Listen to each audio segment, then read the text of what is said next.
मित्रांनो, आता जवळजवळ व्हेजिटेबल लागवड करत असताना चांगल्या पद्धतीने लागवड रोपं सेट झालेली असतील तर पहिली फवारणी कोणती करणार आहे? निश्चितच जवळजवळ 8-10 दिवसाची 12 दिवसाची झाली असेल तर पहिली बेनिव्याची फवारणी करणं आपल्याला गरजेचं ठरणार आहे.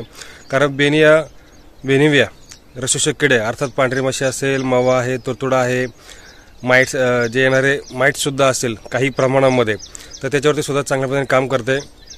तर निश्चितच आपल्याला या ठिकाणी बेनिव्याची फवारणी आपल्याला करून घ्यायची. साधारणपणे एकरी 240 ml प्रमाण आहे, पण शक्यतो बऱ्याचशा शेतकऱ्यांना रिझल्ट चांगले मिळाल्यामुळे या ठिकाणी प्रति लिटर 2 ते 2.5 ml प्रति लिटर, म्हणजे 16 लिटरचा पंप असेल तर 40 ml, 20 लिटरचा पंप असेल 40 ते 50 ml या प्रमाणामध्ये स्प्रे करून घ्यायचे. जसे आपले पंप शेतामध्ये होतील त्या पद्धतीमध्ये या ठिकाणी आपली पहिली फवारणी बेनिव्याचीच करून घ्या, म्हणजे जेणेकरून आपल्या चांगल्या पद्धतीमध्ये रसोषक किडीवरती काम चांगल्या पद्धतीने मिळवता येईल. आणि दुसरी गोष्ट, त्याच्याचबरोबर आपला नीम ऑइल जर वापरलं तर खूप सुंदर आणि चांगल्या पद्धतीने रिझल्ट मिळणार आहे. कारण झाडं कडू राहणं खूप गरजेचं आहे. बेनिव्यामुळे रसोषक किडीला काम करतं आणि नीम ऑइल जर वापरलं तर झाडं कडू जर झाले तर निश्चितच आपल्याला त्याचा फायदा चांगल्या पद्धतीने होणार आहे.